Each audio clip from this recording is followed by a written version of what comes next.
Welcome to the Life in Flow podcast. The three of us, Yulia, Polina, and Irina, are exploring what life in flow and flow in life is. Join us as we experiment, test our diverse hypotheses, and have fun in the process. Will we find an answer? This isn't just an intellectual discussion. We're co-creating a shared field beyond words. We're attuning to what emerges moment by moment so that the conversation itself becomes a group flow experience. And we invite you to become an active participant in this experiment. There will be pauses and moments of silence. We leave them on purpose because this is where magic happens. Go beyond the intellectual information. Listen with your whole body and notice how your somatic experience shifts in the process. Share with us what reveals itself in the space where mind, body, and energy flow together. Welcome, everyone, to yet another episode of Life in Flow podcast. I'm Polina, I'm your host today, and I'm joined by my two co-hosts, Yulia and Irina. Hi, ladies.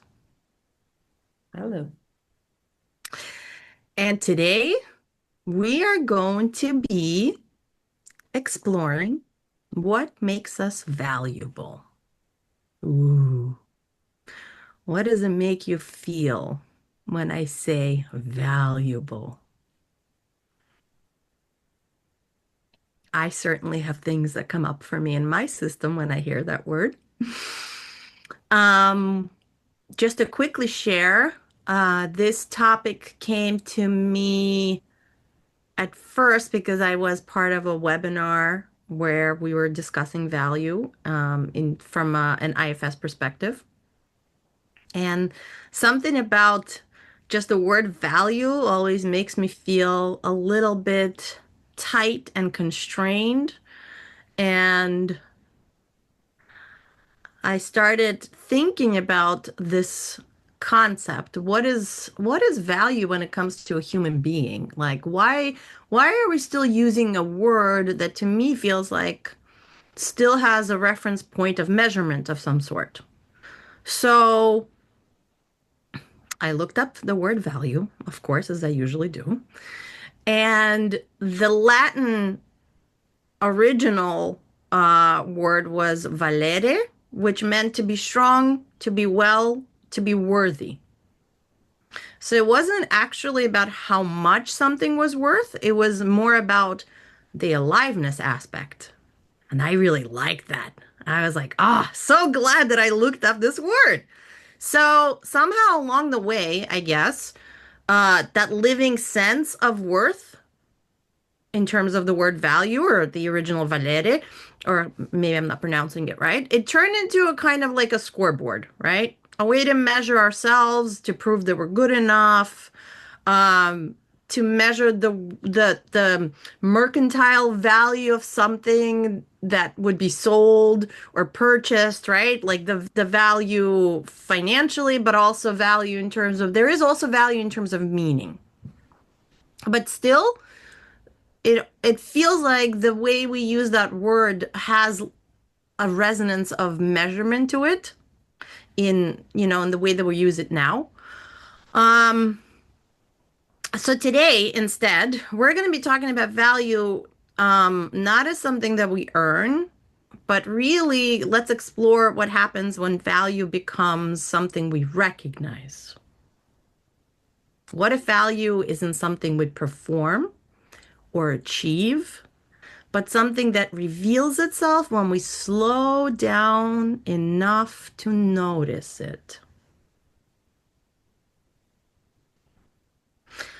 We're going to start with a little improv game to just see how we can shift with this concept of value. Let's each of us grab an object in our space. It could be anything ordinary, a pen, a candle, a cup. Do this with us, whoever's listening. Whatever's nearby. and we're going to go in turns. When it's your turn, you're going to go and you're going to share for about like 60 seconds or a minute about why this object is the most valuable thing in the universe. But here's the twist. You can't describe what it's for. So, no descriptions of function. Go ahead, Yun. What? A question. So can you Yeah. refer indirectly to the function of the object? No. What we're going to be describing is the sense of being of this object. What does it evoke for you? What kind of energy, feeling, or story does it carry? But not function. Okay, maybe you can start then. Yeah, I'll start. After each person shares, the next person, if you feel like it, can add a yes and reflection that connects to what was just shared about the object. And basically as a way to sort of pass the thread of value around the circle as we weave it together, if possible. I know this is a bit of a difficult exercise. I myself was like, oh, I don't know where we're going to do it. Go ahead, Ir. Yes, and I'm supposed to add something that is evoked for me, the object of the previous person who Yes, spoke. exactly. And So, then you go into describing. So do we show the object? Yeah, we could definitely show the object. Why not? We're on camera. Well, Oh, we should remember that, like, we oh, are so recording the audio. yeah, maybe let's not show the object. So just describe it, and we could show it later as a little reveal at the end. Yeah. So I'm listening to, like, the feelings of the person regarding her object, and then I add what feelings I have towards this object that I haven't even seen based on what I perceived when the other person spoke. Do I understand it right? That's not where I think I was going with it, but I like it. Let's do that. Okay. Let's do that. Let's try. Okay. Okay, so I'll start. So, no, wait. Just to clarify the rules. So I continue speaking about the previous object, and then I speak about mine, or we do 3 rounds about like 1 round per each object? So I'm gonna describe my object. Yeah. And then if you're going next, or I don't know, whoever goes next can do a yes and about what was evoked from my description of my object. And then you go into describing your object. And there we go around the circle. Okay. Yeah? Okay. Yeah. Okay. So I'm holding something that makes me feel warm, and it's the most valuable thing in the world because it creates a sense of warmth for me whenever I look at it. It holds a sense of comfort and softness. It reminds me that there's a wild, soft warmth out there somewhere in the pastures.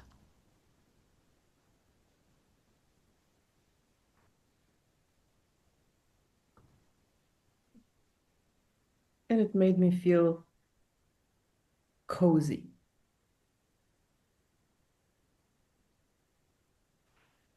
Okay, this object that I'm holding, it actually also gives me a sense of warmth. We might have the same object. I also sense how valuable this object is, because when it becomes the center of my attention, it goes really deep into my memories, into my feelings, into my sensations, and it reveals often some of them that I was not even aware of. And this object is very alive. And when I'm not feeling very alive, I can also always count on it to share its aliveness with me. And what is more precious than warmth, depth, and being alive?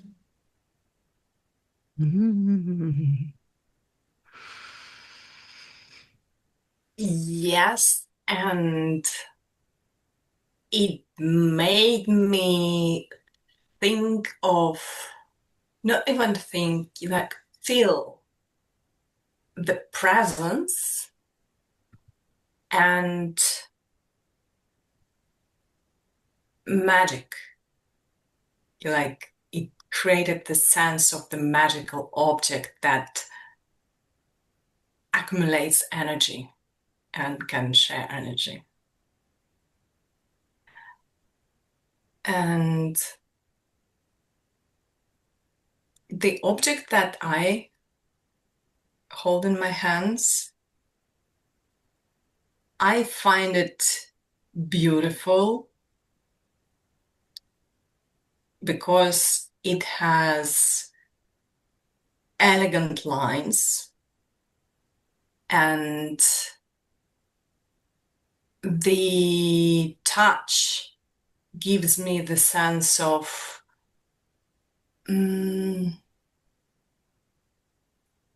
longing for beauty and finding it, and the sense of harmony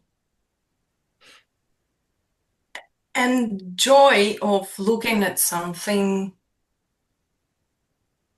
precious. Precious not in the sense of monetary value, but precious in the sense of beauty, like the aesthetically pleasing.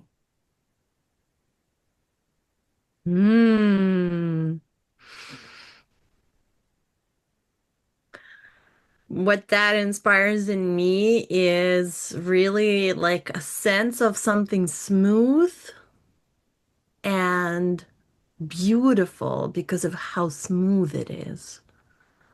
So, like a visual and tactile, beautiful smoothness. Okay, let's reveal our objects. Oh, look at this smile.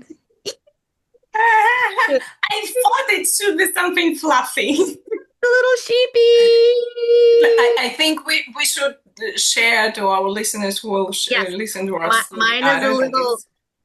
Mine is a little bit a little animal, a sheep, with wool covering its little body. And it really reminds me of how much I love sheep. When I was in the Netherlands, I interacted and played with lots and lots of sheep. I don't know, something about them just makes me come alive. And so this is just a little symbol, a representation, but it also does inspire in me this sense of warmth and texture and wilder, like wilderness, even though they're domesticated, but still they're kind of free in the Netherlands. Yeah. How about you, Yud? I have this small beeswax candle. Yeah, those candles, I've been using them for a couple of years, just always the same candles, and we have a very rich history together. Ooh. It's a very nice candle.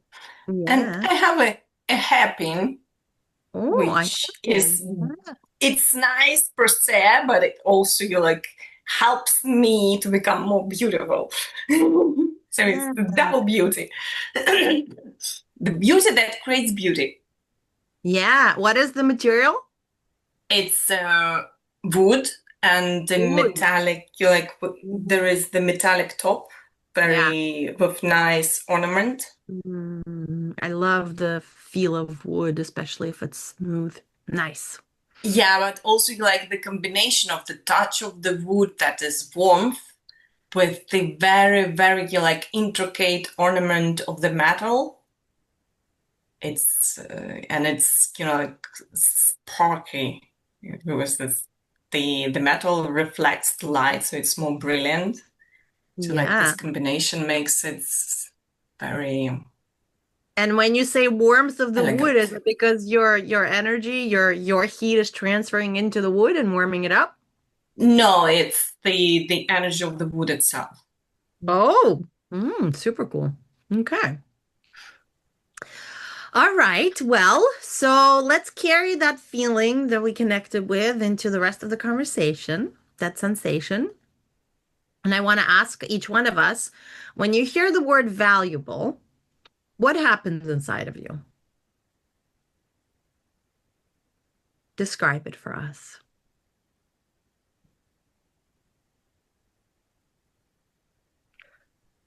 Lately, I realized that I've become quite scared and apprehensive about the word valuable. Mm. I think that it's the word that I've been operating by, valuable. And in certain interactions with people, when I share in a business context what's valuable to me, so it's it's really hard to find an interaction where this value is shared. So I've had quite a few experiences where what I find, or maybe what I was calling in my mind valuable, it is clearly not seen as such by other people. And so I guess this mismatch, it made me it made me wonder actually what is it valuable, what makes it valuable, and to whom. And maybe now it makes me think, should I even approach this question as a question of value and being valuable? Because I'm not yet sure, but something inside of me is now like some wheels are spinning, and I think some other angle of looking at this is trying to get through, but I don't know yet what it is.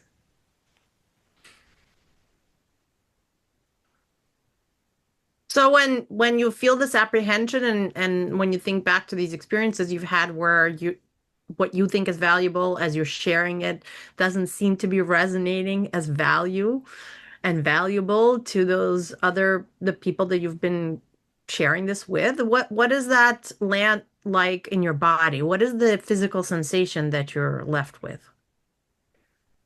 The impulse is to go into a fetus position. Ooh. And it's not really, it's not any interaction per se that Mhm. creates this impulse. It's rather, I think, an accumulated history Mm. I carry. And some of it is, of course, me projecting things and being subjective and what's important to me, how I see myself. But, all with all that context, and still that is the impulse. And being aware of that impulse is actually super important, because when I'm aware of that impulse, there are things that I can do. But also, this lens of being valuable, I think I'm looking forward to discussing it more. Yeah. So that sounds like it's a very deep and very important aspect in your system, like this whole concept of value and also concept of value internally, and how does it resonate with I the think it's shared external? value. Yeah, the shared value of it all.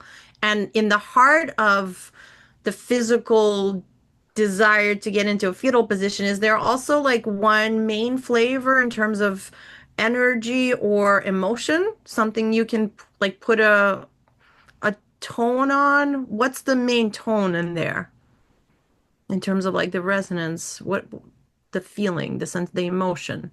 I'd say that the color of it is gray. Mm-hmm. And the main tone, maybe it's flat. Flatness. Flatness, yeah. Okay. Thank you for sharing. Wow, that sounds like there's a lot to that we can unpack there. Let's see how we unravel around this topic. Ida, how about you? Well, When you hear the first word value. I must confess that I began feeling anxiety while I was listening to Yulia. Mm-hmm. So this sensation that this gray and flat, it somehow like permeates my system, and it's not a very nice feeling. Mm. At the same time, I also must say that like the word value per se creates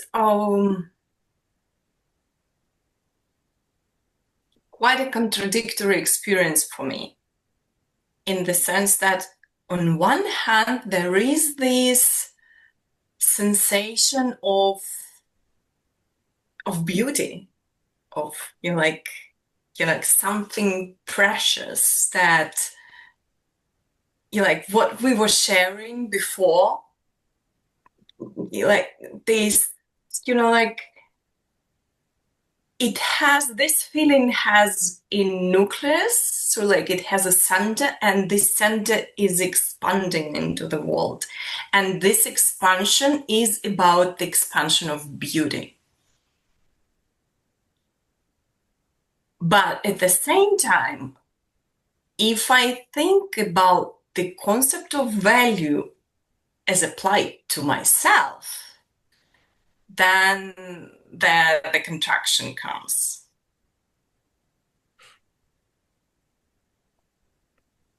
So it is like the value per se is about like what makes, I guess it just came to me, it's like what makes the world, the life beautiful for us. But then the big question is like, because we were still, like value always comes with the aspect of evaluation, and there is the part that is being evaluated, and there is the part that is like creating this evaluation. So am I beautiful enough for whoever it is who will like create this evaluation of me, to render, like I like this word that Paulina loves using, to render this beauty into the world. So am I worthy enough to create this beauty, this expansion?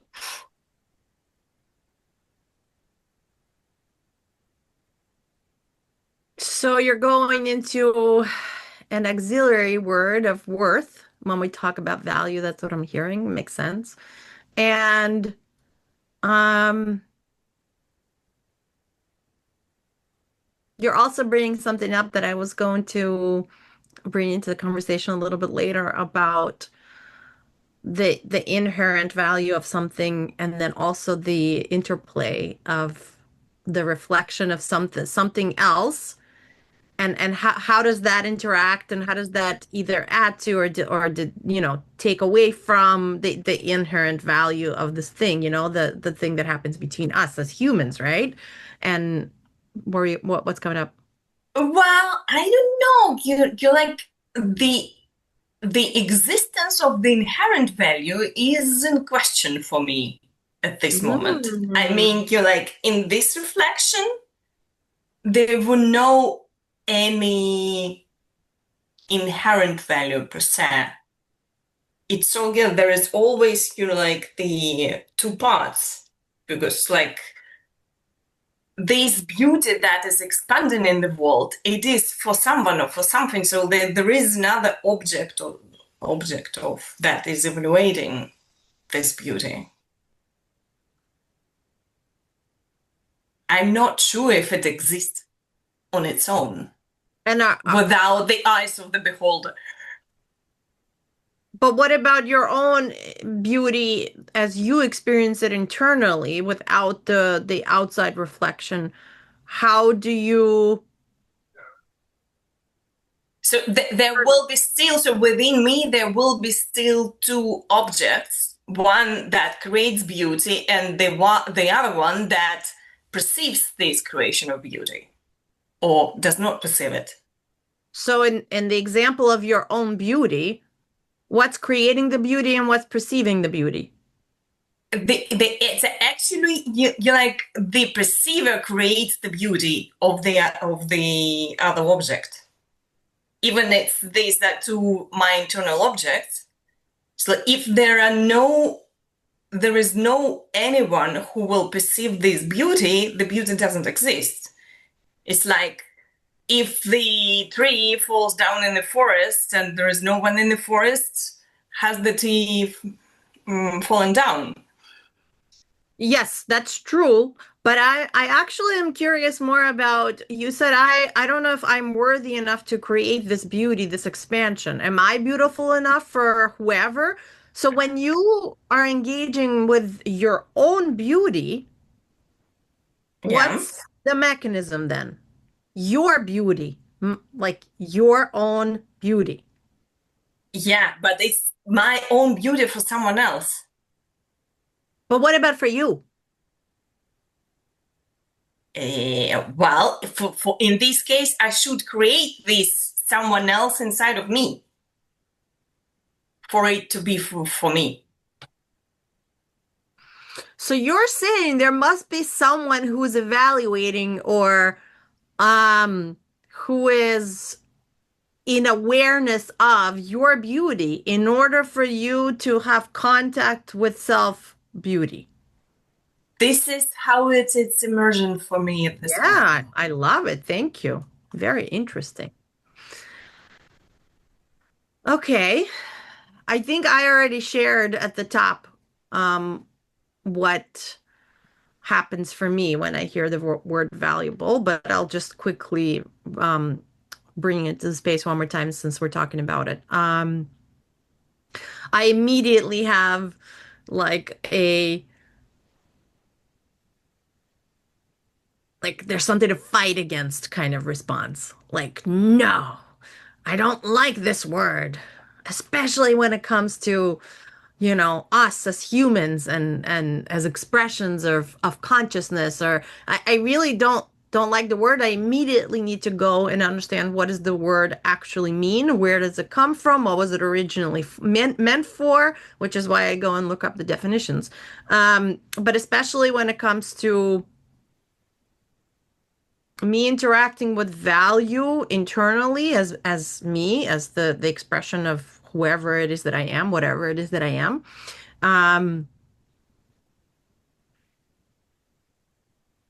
It actually feels a a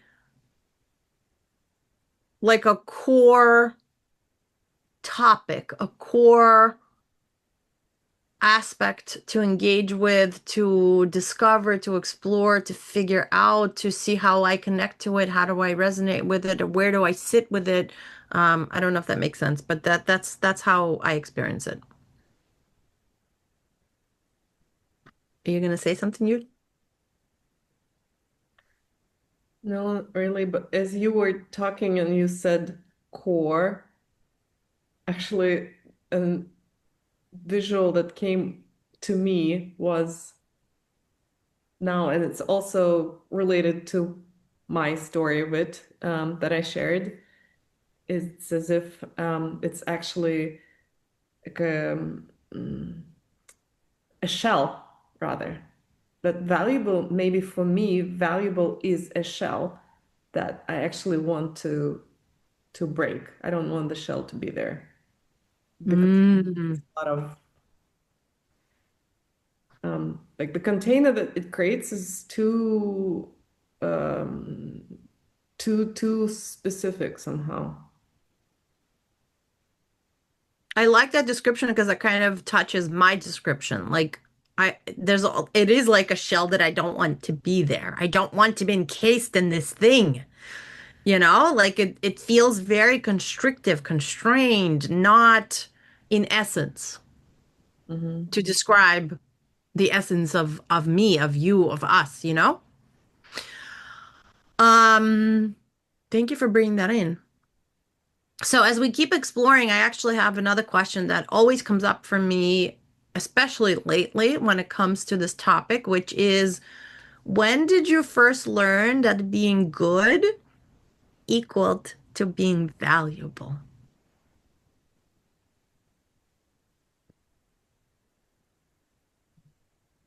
And this is not a question out of left field. This is something we've explored in different ways, the three of us, because we do certain practices, and when it comes to being a woman in the world, this is especially an important aspect. So just for the listeners, in case it sounds like I'm bringing something up that's like, where did that come from? Yulia, what were you gonna say? One of the sayings that I grew up with that my mother used to say is the gold mine is small but really valuable. And she was referring to herself when me and my sister started to outgrow her. So she was referring more to physical hate. But somehow now it has a different connotation for me. It refers the to gold, right? So it measures her. And actually, I think it's at least in my consciousness, somehow the saying was always tied with women. And maybe the saying actually is not really tied with women, and maybe some other people used it to describe other things and concepts. But for me, it's like, okay, so this is has something to do with precious metals, with gold, with emeralds or whatever, and somehow maybe the association that comes is that the beauty is also supposed to match those precious stones and metals.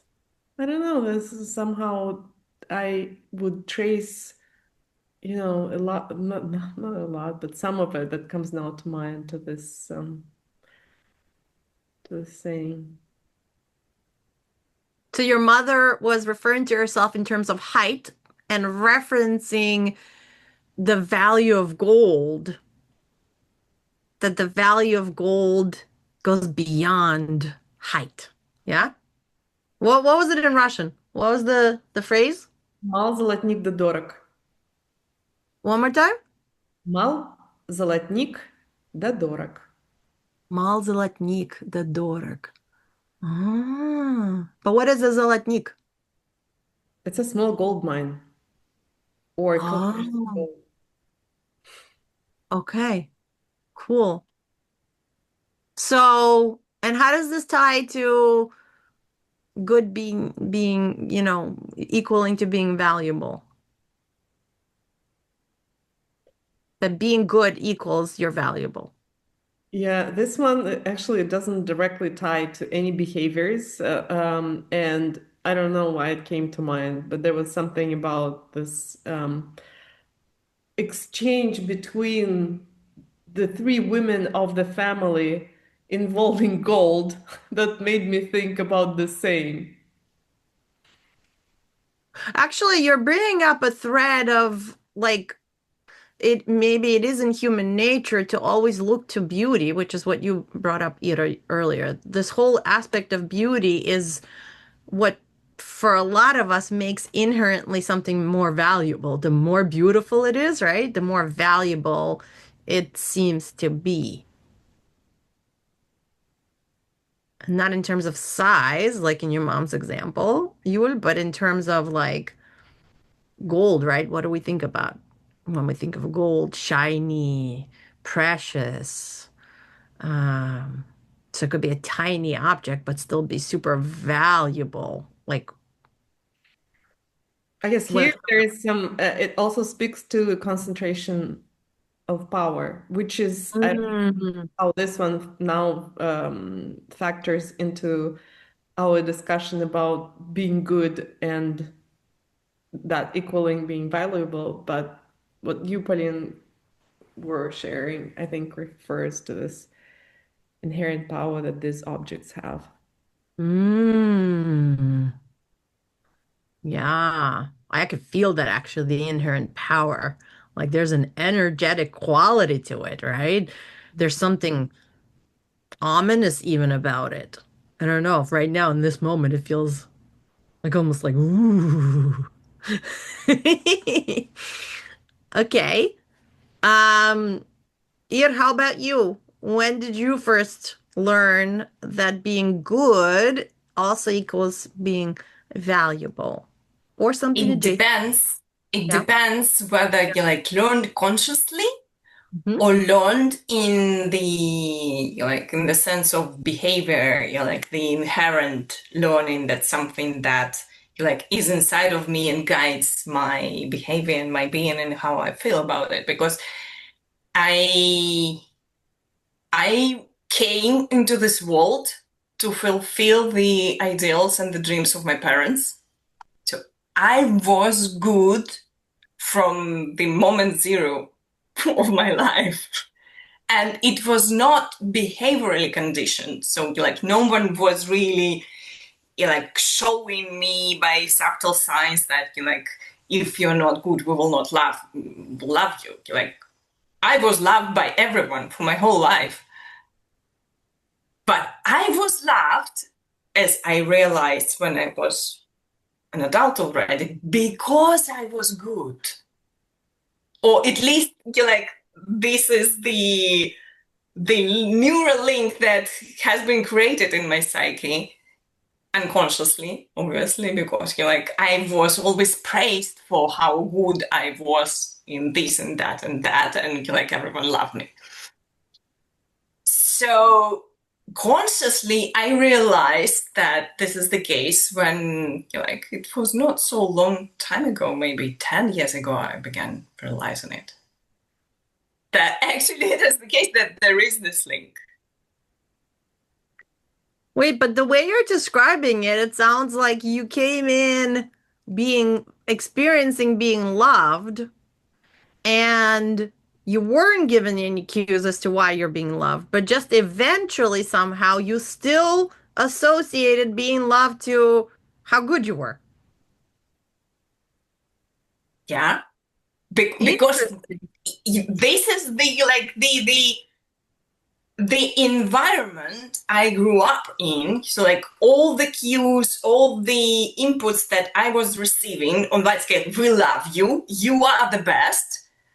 And look at Irina, she is good, and this is good, and this is good, and this is good. So it automatically creates this equation. You're like, we love you because you're good. Mm. So when obviously it's impossible to be loved by everyone, like I'm not a dollar, but I wanted to be a dollar. I wanted to be loved by everyone. So every time when I come across the situations when I perceive that I'm not loved, oops, like my world is falling apart.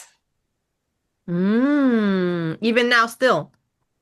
Yep, it's still the most, If you're not painful. good, if you're not good or you're not loved, which one, or is it both? that your world starts falling apart. It's linked.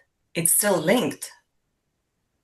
If I make an error, if I make a mistake, if I'm not good at whatever, then in my head, immediately, I will not be loved. Yeah. And what about self-love? Where does self-love, like you loving yourself, where does that end up?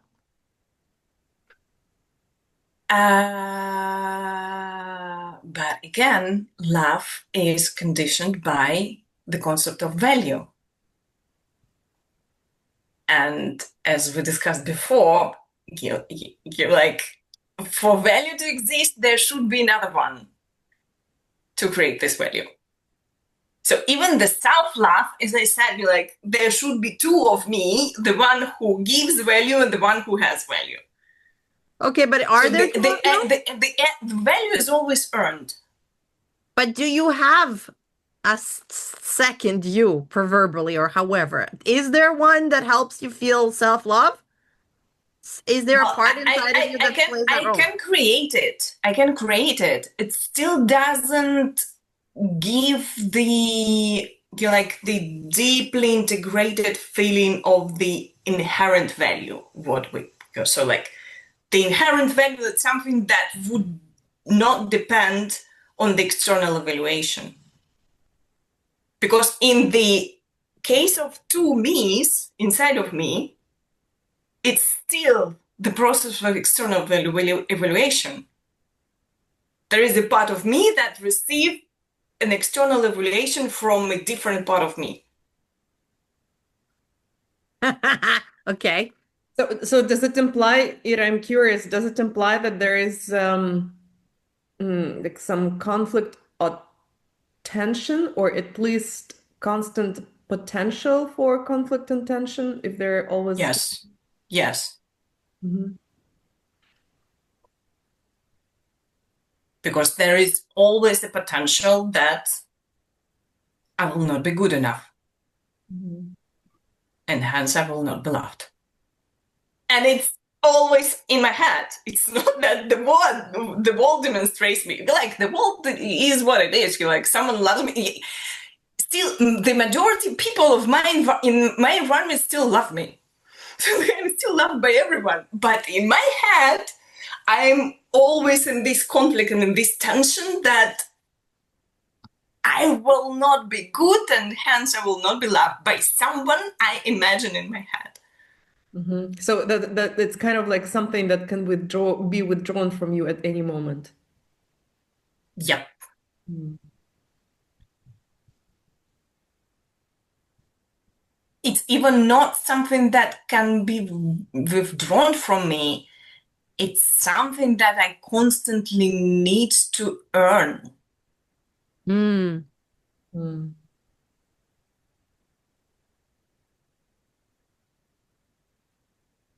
That makes me feel sad. It is sad. Hence, this is like such a core topic. It goes all the way back, and it's the most pervasive in a lot of very important ways, not just concept, but like really aspect of our existence and how we experience the world. So actually, I wanted to, because of what you just brought up, Ira, I wanted to share. Wait, what about you? Well, okay, I can share before I share this story. So I actually had a bit of a different experience if we're going to talk about all the way back. I experienced not being good from the very get-go. Like everything I was and everything I expressed and every way in which I, behaved and acted, most of the ways it felt like was not good enough from the get-go for the people that, were surrounding me. So, I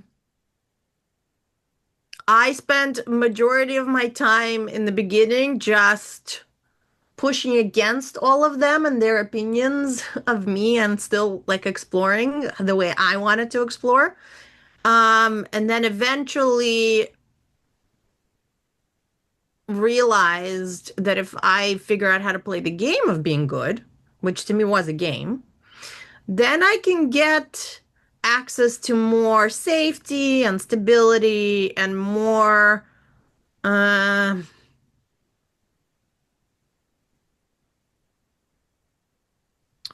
it was a way to almost be a conductor with the instruments that I had to interact with.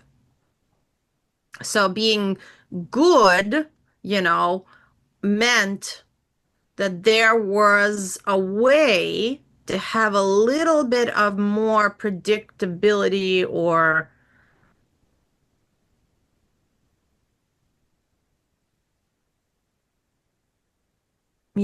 predictability in life, ways of dealing with these adults that I had to deal with. But I don't know if I still associated it with being good, like a good girl, or just I figured out how to do things and perform things in ways that kept the environment quieter or, kept the adults feeling more secure about like, what am I up to in the world? If that makes sense. What are you hearing me say? I don't know. I need a reflection point back. What am I saying? Can someone repeat it back to me? It's actually quite an interesting that you like being good as the mechanisms of adaptation. You like playing game of being good is what I took a note, and it's really that you made this distinction between the being good or you like presenting the how to phrase it like the characteristics of good behavior, good results, good whatever, in order for obtaining more security and more control, Yes. like in your interaction with the world.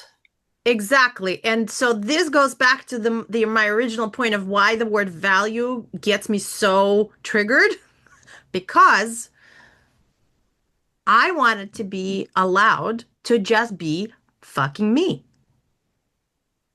And it wasn't okay. So I had to figure out how to play the game of whatever they think is okay, right? And do that. But that original sense of like, just let me be me. Let me express how I want to express, what I want to express. Let that be okay. And not just okay, but like witness it, honor it, let it bloom, like that original tension was there the entire time, even when I played the game and I learned how to play the game, as brilliantly as I possibly could. And by the way, even when I turned to be super good and was like a straight A student and went and got my grad degree, like really did things that, that they were externally pretty good, right?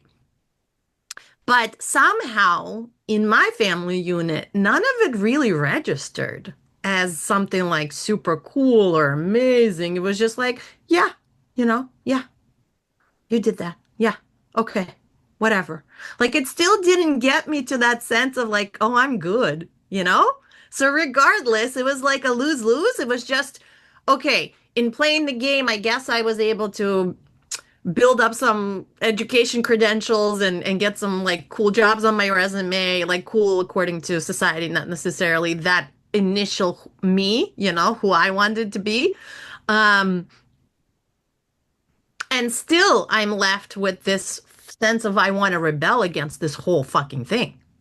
Value. Like, oh my God, when someone brings that word into a coaching environment, I get really mad. Like that part of me that still has obviously some work to do around this, that part of me really gets like there's tension. Were you gonna say something? Your family also adapted to the game, and you guys were throwing ball at each other.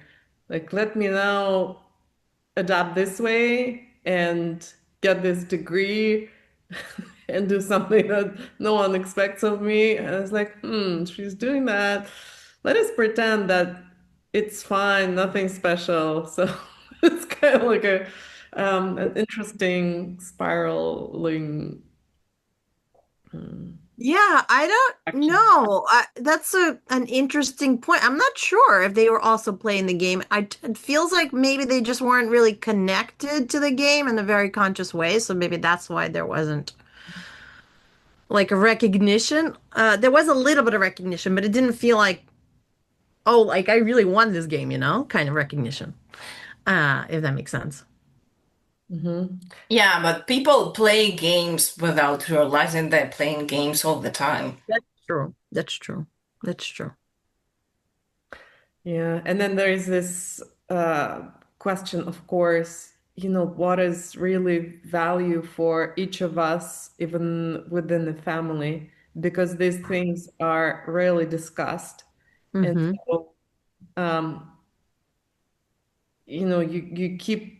you make a lot of assumptions usually for bringing value into the family. And then sometimes it turns out that the other side probably looks at it and it appreciates the effort. The side it appreciates the effort, whoever is on that side.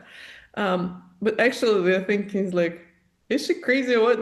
Why is she doing all those things? I mean, that's No, how me. exactly. Yeah. All these years later, I looked back on my life and I was like, shit, I put so much time and energy into doing certain things that I thought were super valuable for these people, just to realize that actually none of it registered as valuable to them.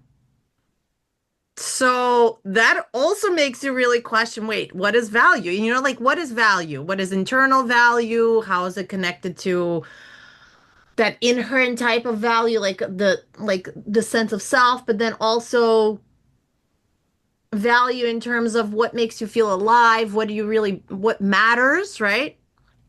And then, of course, the very external concept of value, which is like, okay, do other people think this is good and will they pay money for it, right? Or will they do favors for it? Like the whole spectrum of it is really under question.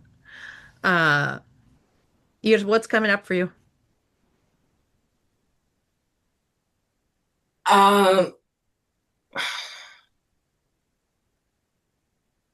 I was just thinking about the word invaluable. And so, like, no, for nothing, they say that, okay, so like if we're struggling with our own worth, so like we need to realize what we are invaluable, which just means that we don't have value. Like it's something outside of what can be measured. Like we don't have value. Well, invaluable means you have so much value that literally there can't be a value measurement put on it. It's like beyond any measurement. It's invaluable. It's like completely precious and rare and like just there cannot be a value assigned to it. Or you're like, if you don't have value at all, you're still invaluable because you still can't assign value to it. That's You true. can't assign value to something that can't be measured. That's true. And that was one of my questions. Why are we still using a form of measurement when we're talking about this inherent sense of self? Why are we still using a word? Okay, maybe originally that word was better used, but right now this word it does carry a form of measurement with it. So why are we still using it in conversations about spirituality and personal development and like all those other things, in terms of psychology? What's coming up your Nothing actually is coming up. I'm still pondering the question, trying to understand what it is that I'm sensing. I'm Okay, so sorry, go ahead. Sorry. I think the vibe of tonight for me is that of confusion. I cannot say that I'm having a lot of clarity, but then, something like really interesting um, is happening. So, Something interesting is definitely happening.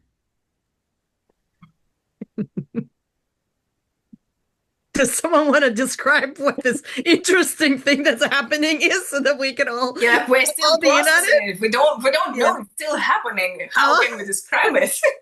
Well, it doesn't have any value. Yuli's already having some kind of experience. Yuli, do you want to say more about what's happening? No, but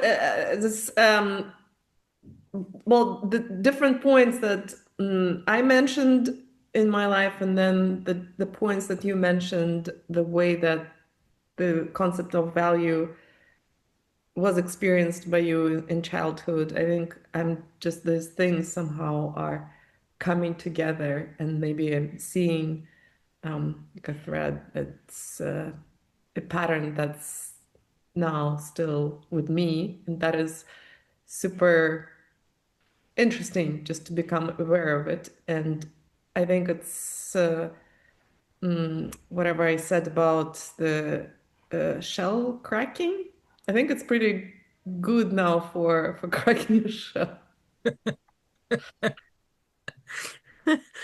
Okay, so you're saying the shell is currently being sort of cracked? There's some kind of cracking going on? There's tension in the shell. Oh, tension in the shell. I love it. Okay. It probably doesn't feel very good, but yeah, what I'm also thinking about, and maybe it's not quite in line, I didn't know your question, but there is something there between the tension again between valuable that has this material connotation and what is like what are our inherent values, which are like what, well, I'm going to talk about me and my inherent values at the moment, which I experience with a lot of intensity, is like really being so aware of the beauty, of the natural beauty, like being really touched by seeing a bird, coming close, or like a leaf, or different shapes of flocks of birds that are flying south now. And it's been lately a thread, this very intensely, I'm feeling, wow, this is where value for me is. And then, of course, always knowing that value is for the structures, for the human structures, is somewhere else. But it's also, probably, as we discussed, we're at some threshold. So I think maybe the two are going to become closer and to merge. But I personally, I don't really use the word valuable in oral conversations, in coaching or in life. I guess it's more a framework that I've been operating with. Thank you for sharing that.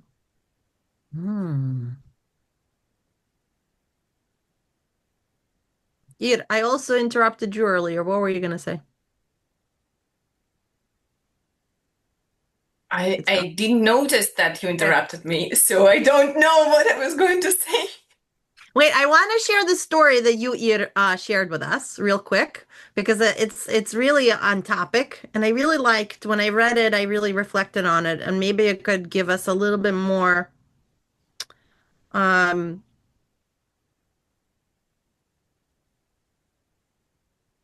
something, a little bit more to work with in a specific direction. So that story that you sent about the kindergarten in Tokyo, okay, that banned the word good for an entire month. So the teachers could only describe what they noticed without using any qualifiers, right? So, oh, I see that you're using blue today, or oh, you tied your shoelaces faster, or you helped your friend, right? Just no like qualifications, no quantifications of what is being done. And within 2 weeks, the children stopped showing their work to the teachers and instead started to share it with one another more. And they started to play louder and had more confidence and were steadier in the way that they were observed. So when they were seen without judgment, this was kind of the analysis or the summary of the study. When they were seen without judgment, these kids, they didn't stop seeking connection. They just found it through presence instead of approval. So I'm wondering what shifts in us when we're simply noticed instead of evaluated.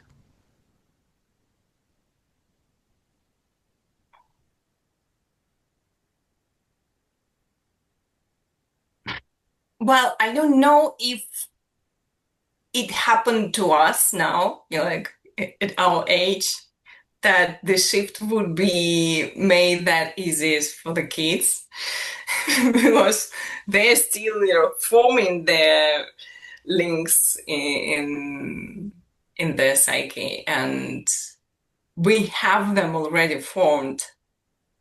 So I was touched by that story because it resonated with my own story that I shared, that I saw in my own experience clearly how like constant appraisal still does not do very good. And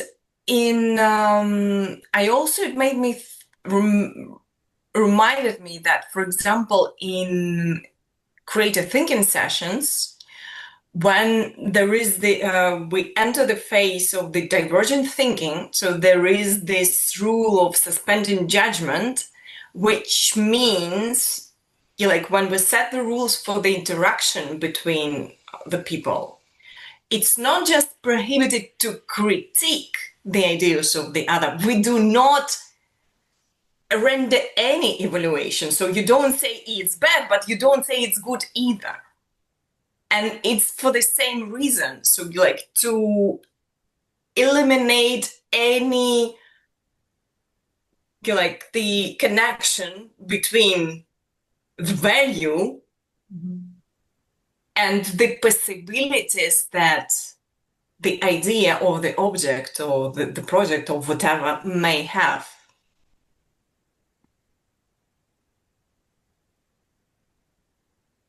So if you were to put yourself in that equation when it comes to your internal beauty, what would happen then? Well, this is what I'm realizing, that like this, like work on transcending the necessity to be good because this is the only proof of my own value. So like this is my constant struggle, has been for like the last years. I don't know, and it's actually the main point of all my like inner transcendence, since it's invincible. So like it doesn't go away anywhere. And I realized today, so like of course, because it's still like connects, like this looking the quest for finding the inherent value, as I say, my inherent value, just I'm valuable just because I exist. It doesn't exist because the value is always related to the evaluation. There's no such thing as inherent value. So I just need to allow myself to just be, means to allow myself to be without value, to have no value at all. Wouldn't that be liberating, huh? Mm-hmm. It should be, I guess. I still experientially can't feel it, how it could be experienced, and it's scary. To me, it's scary. But it should be liberating, I imagine. I think this is one of the things that I've been experiencing lately in my outings into the wood, which kind of like really creates some flow where I relax into flow and I almost become part of the environment and all the tension goes away. And one of the things I think that makes it so makes me feel so light after and just and liberating is that the whatever 3-4 hours I'm not evaluating or judging myself at all. Somehow it has to do with the I guess with the way trees, plants, animals are. I'm kind of like I learned I guess to approach the matrix a little bit closer. And that to me feels, now that I'm thinking about another radical acceptance conversation, feels like radical acceptance. And this radical acceptance at the root means that I don't need to show, to demonstrate anything to anyone. And that means, my value is not there. Or whatever the value is, no one cares. So again, my conclusion is that the human environment usually is challenging for getting out of this the frameworks, a lot of frameworks that we operate by, because we do, because everywhere you go it will be used, and try as hard as you want to feel free. Well, for me, it doesn't really work, but actually these periods, they're very regenerative, that now I'm thinking about it.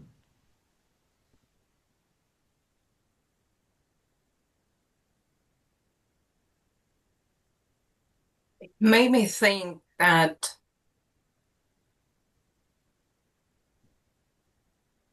in flow, indeed, there is no the notion of self-value because there is no self.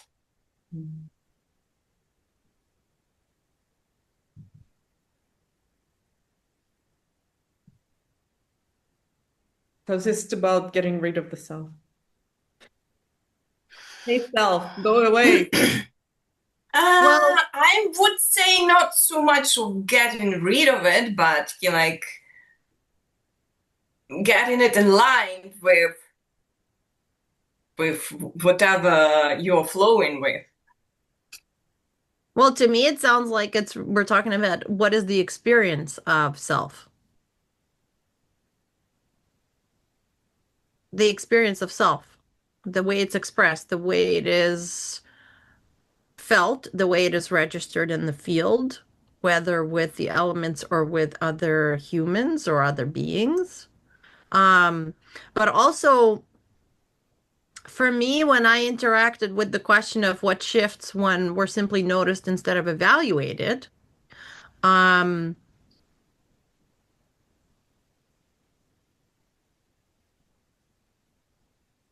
I have had a felt sense of how different of an experience that is for my exploration of self, and in some indirect way also exploration of value, because when I came into Kasha's world, as I think we've the three of us have already talked about before, something in the container that she creates has women meet one another with like automatic immediate approval. which takes away the whole element of judgment and evaluation per se, right? So you actually end up coming in contact with other women, and you are literally just being the space is held for you, and they're present to you and whatever you're sharing, and it's already approved, so there's no evaluation needed. And that for me created a sense of freedom to actually be with myself in a whole other way while also with another human, meaning like just the freedom to express whatever I'm expressing in that moment in time without worry as to what does it mean or how is it going to land or how will it be judged. So it actually gave me a felt sense of what it could be like if humans were to interact with one another in that way, and how freeing it could be to really have sort of the foundation to explore what is your unique expression in the world, and not just explore it in a way where you're concretizing who you are, but I mean like really have the experience and the experiment of from moment to moment have an exploration of what your expression of all that you are is, and which also changes from moment to moment. So like meaning you don't even have to have baggage, like meaning like suitcases of, oh, these are all the things that I am, so I'm always going to have these suitcases with me because that is who I am. But actually like unpacking the suitcases and just saying to yourself, I don't know what I might, I don't know who I am or what I am, and whatever I am in that moment is okay. And I get to play and interact with it and almost like explore and discover myself when I'm being held and noticed, right? And just witnessed without judgment, just with approval.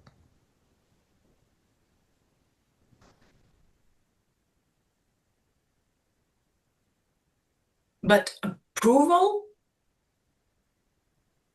doesn't it? Approval because no judgment, meaning like I approve you, whoever you are, whatever expression you are. I have no judgment about it. I approve it. I know. I also had to I had to think about that word, but also the energetics behind it. What's coming up for you that you're questioning? To me, the word approval still has the connection to value.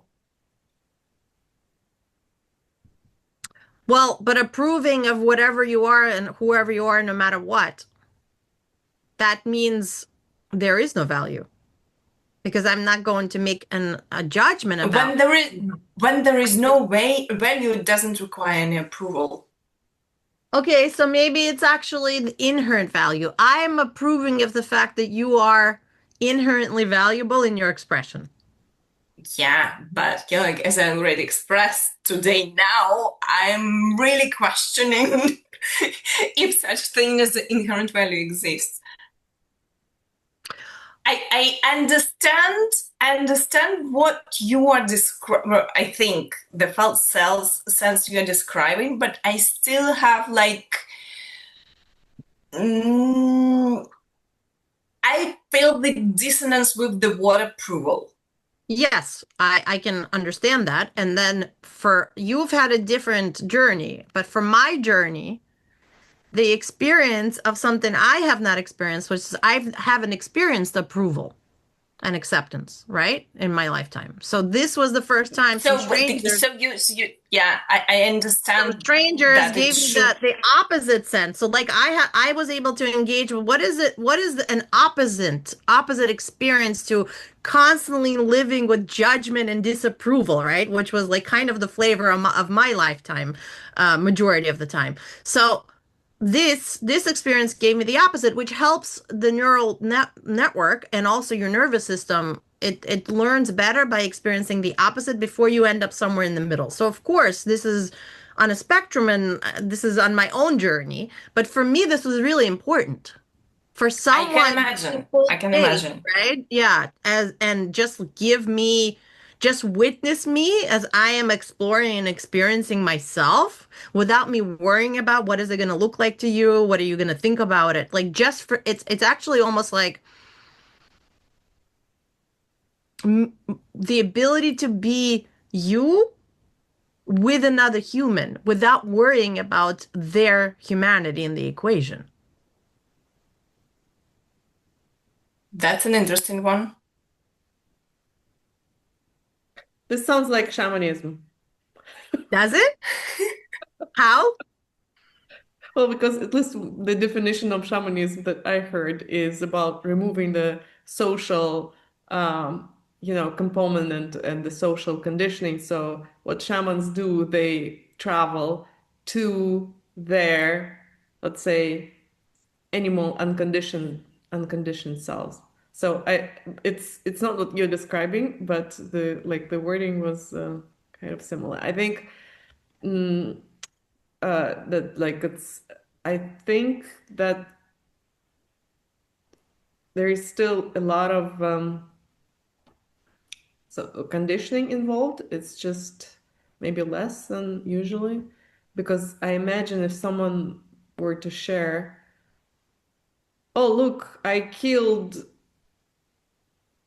whatever, I killed someone today, then even automatically the human response would be there, right?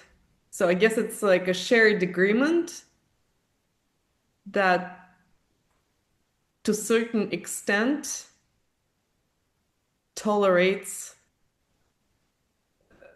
a wide range of expression. Well, that's right. So in the context of value, if my definition, for example, about value is like, well, I don't like that word period, but let's say what I engage with when it comes to those concepts is more like, well, this is life being expressed, right? So then in some shape or form, there is an aliveness there, therefore it is inherently valuable because it's alive. And yet the expression of this aliveness, of course, lands on a spectrum. But when we talk about aliveness being inherently valuable or worthy because it's alive, we can't mean only if it's like happy and joyful and nice, right? Because even we experience the whole spectrum of emotion and experience in our own selves from day to day, like fear and anger and rage and all kinds of stuff. So just because, let's say, someone is a criminal and has killed someone, um, maybe we don't want to engage with this type of expression of aliveness, and maybe there's like all kinds of ethical concerns and humanistic concerns and societal concerns about it.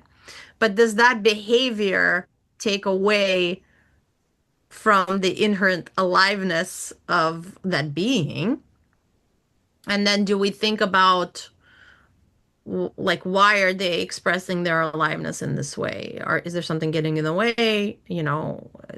Is there something that's shifting the lens through which their light is coming through, whatever you want to say, like their energetic imprint is being expressed in this way, just for the hell of it? Or like are there reasons why it's happening this way? And so I don't know. This is a complicated aspect and perspective that I also was sitting with as I was thinking about what we're going to talk about today. Because value cannot be only in a mercantile culture. Yes, value is only if it's good. But if we're talking about inherent value, it cannot just be, oh, only if it's good. There's something else that needs to be engaged with. It's not about measurement if it's about spirit, energy. Definition. Yes, then the whole conversation shifts to a different conversation. And that's what was really hard for me as I was thinking about how do we have this conversation, because like this conversation has like 5 different conversations within it. So we're just all our conversations have 5 different conversations on it. That's true. That's true. So yes, so conditioning definitely ties into how we interact with value, but also I guess if we are to talk about one aspect that we've already touched on today, the way we've been conditioned to think about value is it's in the doing, right? In the achieving and the being useful or good. So, but the question that I was asking was myself that I'm going to share with you is can we rewire ourselves from this chasing mechanism to more of a receiving mechanism in terms of value, which could help us to maybe shift the way we interact with value and also rewire from seeking to being. Like if we shift those two perspectives, so instead of chasing, we're receiving, and instead of seeking external recognition of our value, we're just being. What does, if anything, what does that shift for you as you interact with the concept of value? If value What doesn't are need to we be proven, receiving? well, so if value does not need to be proven, it's just only allowed. And it's about being this value. That to me feels like a burden. Why? Why? Tell me. Well, it sounds being a value. I don't want to be a value. I want to be a no value, really. No, but that's what Be. I mean.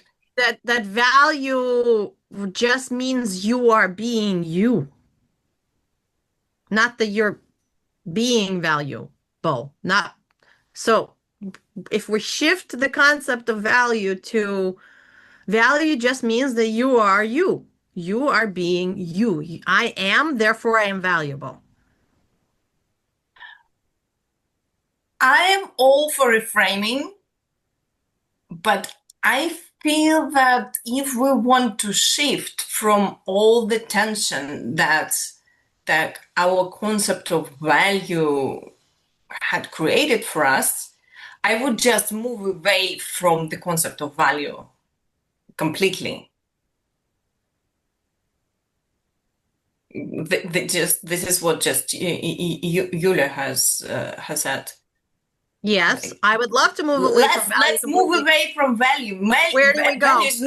Value is not being. Let's just be without value.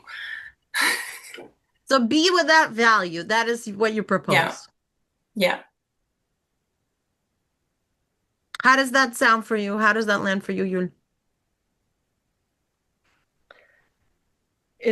I engaged several times in this rebellious act, also with some members of my family who is like, well, and maybe, are you sure you want to do this? What value does it bring?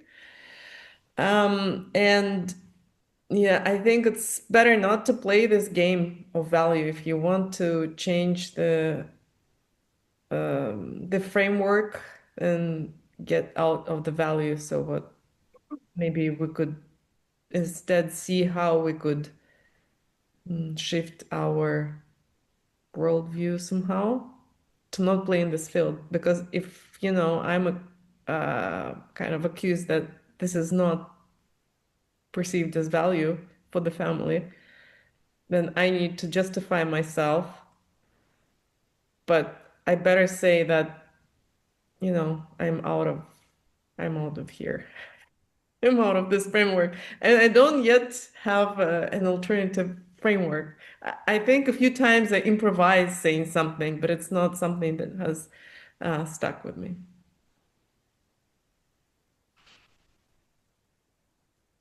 And this is the big question, like, is the life expression of us within the social network possible without the concept of value? Because the value is coming from evaluation, and we can't operate in this world without evaluation. Well, So we're wired it's just for evaluation. Yeah. Our nervous system literally is wired to evaluate threat exactly, like, because no it's threat. a survival tool. So I guess it's not so much eliminating value at all. It's learning to transcend it, like to break the shell. And then like the freedom comes from being able to choose in what framework I choose to operate at this moment. Or maybe it's a synthesis of human animal and human spirit. Maybe it's actually welcoming who we are biologically, like how we're wired. We're wired to look at things as this or that, right? So maybe we welcome and integrate that in, but have a more zoomed out perspective on it as well. Like also welcome and integrate something beyond it at the same time. Yeah. Yeah. Again, I think talking about the context and the social environment, like transcending the social environment, it's really hard unless you go and become a monk or something. And that's why there is so much tension, because now the social environment is so evaluating every step that people make, and it evaluates in a very specific way. So, yeah. And that's why, how about we all go to the forest? I agree. We should all go to the forest. But I also want to point out what you said is important, because there is a difference between value as we're speaking about it and what society or a person or people find valuable. Those are two different things we're talking about. Value as inherent value versus things that people find valuable are two different concepts. So if value is intrinsic, why do we still need others to reflect it back to us? This goes back to the whole discussion we had with Ida, with you earlier. Maybe reflection doesn't create value. What if it just reveals it?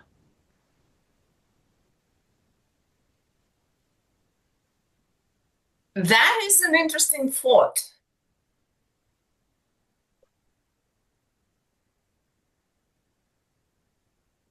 Like without mirroring, like your analogy with the fall, tree in the forest that falls, right? If there's no one to witness it. But without mirroring, can we really feel connected to our essence, but have no sense of how that essence lands in the field of others? I think we can have a sense of our own essence, but I think in the interaction with others and the reflection points that happen, we also learn about our essence, about our expression. Like there's that like group flow experience, right? That is really important and gives us a lot more access to different types of data than if we're just experiencing ourselves without any reflection points.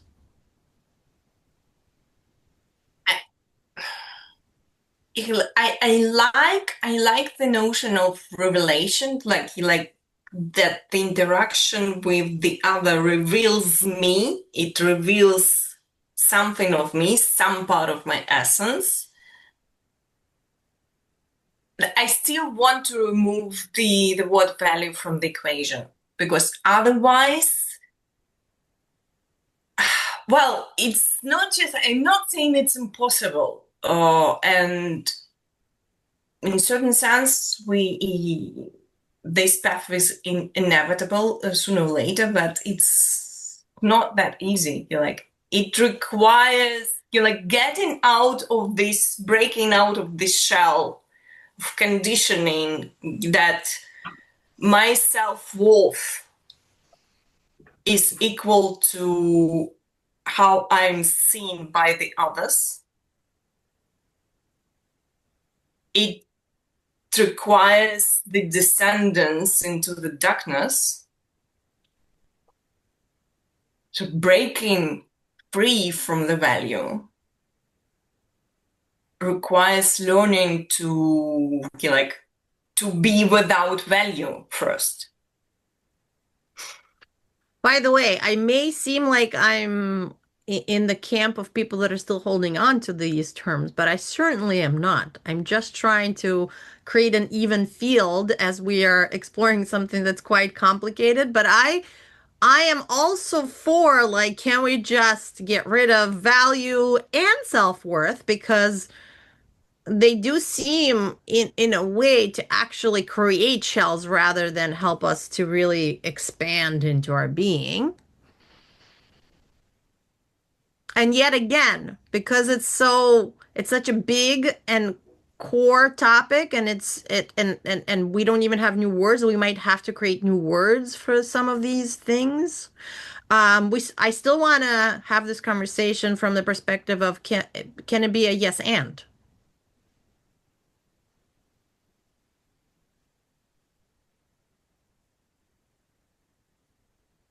The exploration.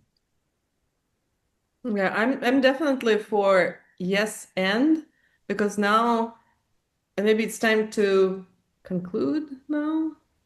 To wrap up. I was thinking that at the end, actually, I do want to hold on to the value and to the things that are valuable to me, and be very intentional about expressing their value, because that means a lot to me. And so these things are valuable to me. I'm gonna use different tactics also to convince some people that those are super valuable things. I may manipulate, I may cry.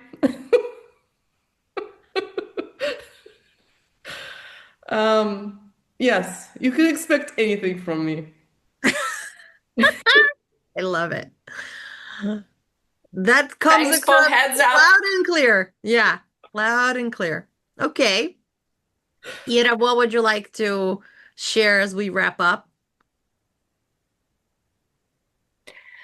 I have a lot to process. I agree with Yulia that, going back to my initial perception of value as expansion of beauty, I agree that I wouldn't like to get rid of this aspect of value in the world.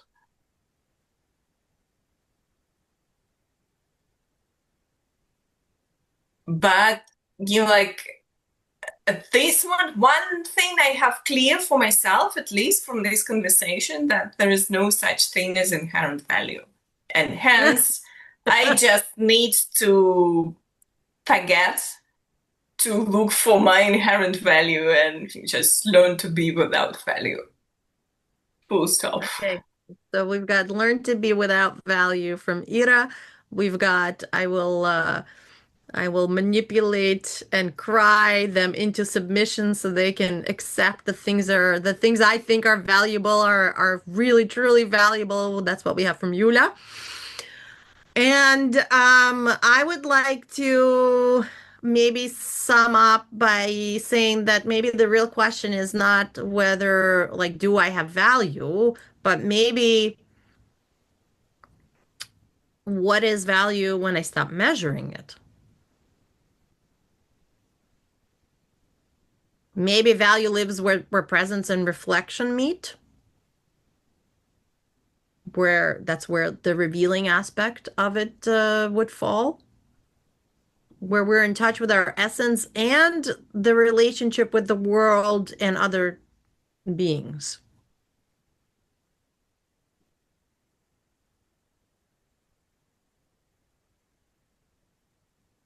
And I would like for us to come up with new language once we get a good sense of what is it like if value is expressed as something other than measurement. What is it then? What's the felt sense? What's the energy? What are the aspects? What are we looking for? What is the experience of it? Okay, so this was obviously just a dip of the toe into a vast ocean around a topic that is so important and so deep and so relevant. And hopefully we will come back together and have more discussions around this as we explore this more and deeper, and maybe come together and share what our individual experiments are like Yulia.